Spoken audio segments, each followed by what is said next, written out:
আমরা তাকে অনুরোধ করেছি আপনি নামাজ পড়াবেন না, এটা বিনয়ের সাথেই মুসল্লিরা বলছিলেন।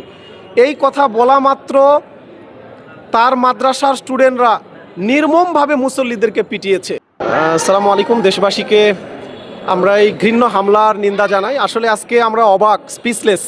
আমরা স্বাভাবিকভাবে বাইতুল মোকাররমে নামাজ পড়তে আসছি, বাট আমরা আজকে দেখতে পেলাম হাসিনার লেসপেন্সার আমাদের রুহুল আমিন সাহেব, উনি গোপালগঞ্জ থেকে বাসে করে লোকজন নিয়ে আসছেন।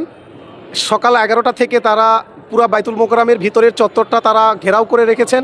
আমরা বুঝতে পারিনি, আমরা স্বাভাবিকভাবে নামাজ পড়তে এসেছি এখানে। আসার পরে যে মুসল্লিকে তাদের মনে হয়েছে যে এই মুসল্লি তাদের না, তাদেরকে তারা নির্মমভাবে পেটালো। এবং যখন তিনি মূলত আমরা বুঝতে পারিনি যে আজকে রুহুল আমিন সাহেব এখানে খুতবা দিবেন। তা আমরা যখন মসজিদের ভিতরে ঢুকছি, ঠিক যেই মুহূর্তে আমাদের রুহুল আমিন সাহেব যখন মেম্বারে দাঁড়াইছেন, তখন উপস্থিত মুসল্লিরা, মুসলিমীয় মুসল্লি, তখন হয়তো 500 থেকে 1000 মুসল্লি হয়তো পুরো চত্বরে ছিল, তারা দাঁড়িয়ে গেছেন, তারা প্রতিবাদ জানিয়েছেন।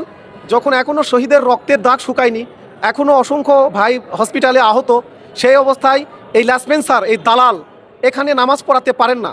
আমরা তাকে অনুরোধ করেছি আপনি নামাজ পড়াবেন না, এটা বিনয়ের সাথেই মুসল্লিরা বলছিলেন।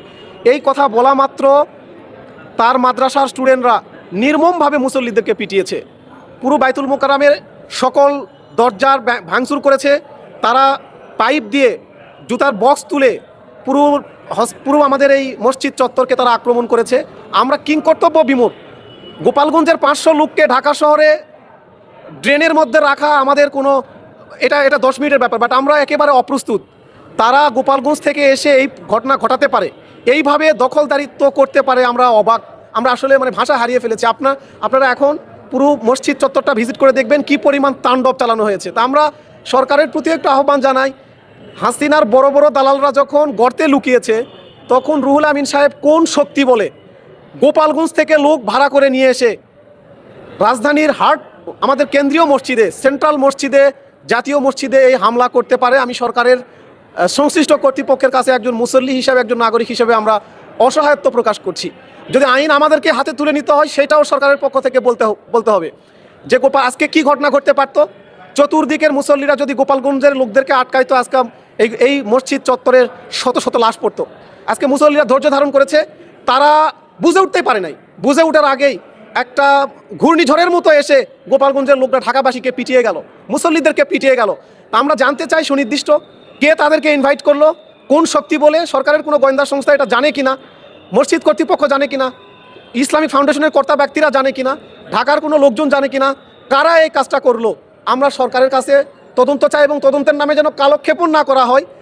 এটা আসলে সেন্সিটিভ একটা জায়গা। আওয়ামী লীগের এই ফাঁসিবাদের পতনের পরে রুহুল আমিন সাহেব গোপালগঞ্জ থেকে লোক নিয়ে এসে আমাদেরকে পিটিয়ে গেল, আহত করে গেল। এইটা যদি আমরা আইন হাতে তুলে নেই, পরবর্তীতে অনেক জাতির কথা উঠবে আর কি। আমরা এখনও সরকারের প্রতি আস্থাশীল। এই সরকার আমাদের সরকার, জনগণের সরকার, 20 কোটি মানুষের সরকার। আমি আশা করি এটা অনতিবিলম্বে 24 ঘন্টার মধ্যে রুহুল আমিনকে গোপালগঞ্জ থেকে গ্রেপ্তার করে নিয়ে আসতে হবে। 24 ঘন্টার মধ্যে যে ফুটেজ আছে, এখানকার ফুটেজ আছে, কিভাবে ঢুকেছে, বাইতুল মোকাররমের ফুটেজ আছে, গোপালগঞ্জ থেকে কিভাবে গাড়ি নিয়ে এসেছে, কিভাবে হসপিটালের ভিতরে ঢুকেছে, কারা কারা এসেছে, প্রত্যেকটা ফুটেজ আছে। যদি 24 ঘন্টার মধ্যে গ্রেপ্তার না করা হয়, তাহলে গোপালগঞ্জবাসীর ঢাকা শহরে আসলে পরিণতি খারাপ হবে। এই গোপালগঞ্জের লোককে মূল্য দিতে হবে। আমরা বাংলাদেশ স্বাধীন করেছি, 56,000 বর্গ মাইল স্বাধীন করেছি, গোপালগঞ্জ স্বাধীন করতে পারবো না। এই গোপালগঞ্জের হুজুর কওমি জননী বানাছেন, আপনার জননীকে ইন্ডিয়া পাঠাইছি, আপনার গোপালগঞ্জ স্বাধীন করবো আমরা এবারে। আমরা আমাদের ধৈর্যের পরীক্ষা নেবেন না। যদি সারা বাংলাদেশের লোকজনকে এই জাতীয় মসজিদ থেকে গোপালগঞ্জের লোক হামলা করেছে, আমরা লাখ লাখ লোক ডেকে এখান থেকে গোপালগঞ্জের দিকে আমরা মার্চ করবো। আমাদের পরিষ্কার বার্তা, আমরা কোনো দ্বন্দ্ব চাই না। সরকার 24 ঘন্টার মধ্যে রুহুল আমিনকে গ্রেপ্তার করবে।